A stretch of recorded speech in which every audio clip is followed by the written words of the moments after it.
you remember this opening? EA Sports. The voice you hear after the now iconic EA Sports tag is hip-hop's legendary beatboxer himself, Rozelle. Many would recognize him as a former member of The Roots. EA Sports also used Rozelle's voice for their debut game SSX and its sequel SSX Tricky. The brand also released other titles including NBA Street, Sledstorm, Freakstyle, and of course, Def Jam Vendetta.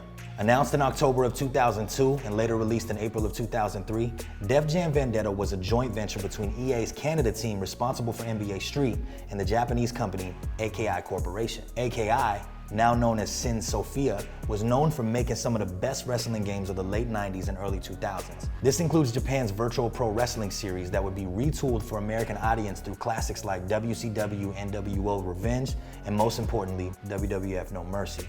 Def Jam Vendetta featured a playable character roster that seemed unprecedented with some of the biggest MCs of the era: Method Man, Scarface, Redman, Ludacris, Ghostface Killah, DMX, and a gang of others. There were even non-rapper characters like Christina Milian, who portrays the love interest of the single-player story mode's protagonist, and Christopher Judge as D-Mob, the main villain. Def Jam Vendetta's style, visuals, single-player, and multiplayer offerings earned praise from fans and critics alike. In a review for coveted video games publication GameSpot, esteemed gaming journalist Alex Navarro said this: "As a wrestling game, Def Jam Vendetta manages to succeed on almost every level, providing surprisingly deep gameplay, quality graphics and sound, and a distinctive atmosphere." According to VG Charts, Def Jam Vendetta went on to sell over 1 million copies, and obviously a sequel would come over a year later with Def Jam's Fight for New York. Def Jam's Fight for New York stuck with the same developers while making some significant overhauls to the gameplay mechanics by focusing way less on wrestling and more on savage underground street fighting that included brutal environmental attacks.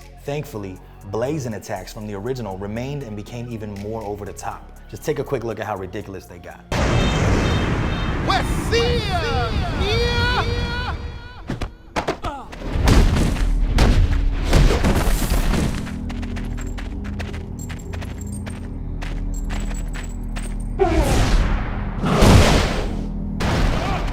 Fight for New York's character roster was also enhanced, thanks to appearances from Busta Rhymes, Fat Joe, Ice-T, Exhibit, David Banner, Flavor Flav, Sean Paul, and even Snoop Dogg, who portrayed the main villain in single-player story mode. It also features some quality acting cameos from Danny Trejo and Omar Epps.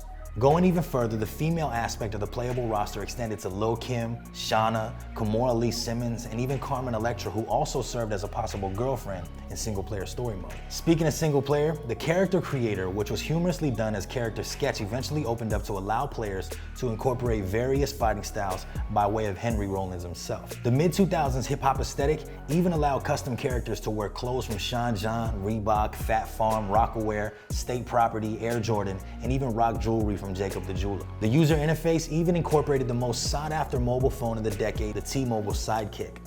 Not only did Fight for New York embrace a more mean-spirited idea of the era of hip-hop, the soundtrack was one of the relatively few in gaming at the time to be fully uncensored, including rap classics like Volume 10's Pistol Grip Pump, Ice-T's OG Original Gangsta, LL Cool J's Mama Said Knock You Out, among many others.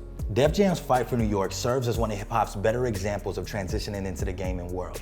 Not only was it a shining example of how to properly integrate mainstream hip-hop culture into gaming, but it stood on its own within the crowded and highly competitive fighting game genre.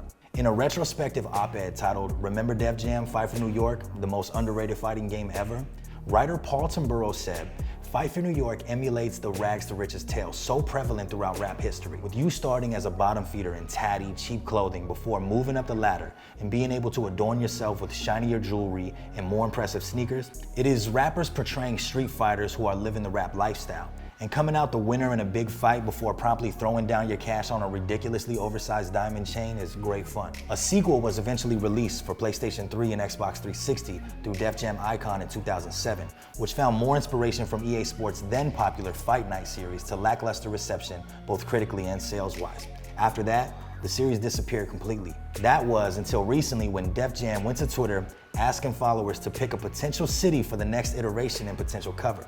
And surely enough, the reaction was insane despite nothing actually being announced. However, How possible is another sequel? You see, Def Jam isn't exactly the same label that it once was over a decade ago. Despite having a roster deeply rooted in hip-hop, thanks to the likes of 2 Chainz, Big Sean, Dave East, Nas, YG, Logic, and a host of others, prove that the label has enjoyed crossover success in other genres like R&B and pop. As hip-hop is officially seen as mainstream music in America, likeness licensing would probably cost just as much, if not more, than the development of the game, with modern costs reaching into the hundreds of millions.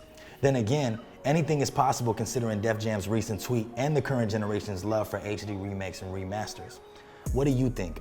Is a new Def Jam sequel worth it? Let us know in the comment section below, and don't forget to follow and subscribe to all things All Def Music. For The Report, I'm Jay Taj. What up, squad? I hope you enjoyed the video. If you did, you can hit the subscribe button. You can also follow us on Twitter and Instagram by clicking the links below. Until next time, thanks for watching All Def Music.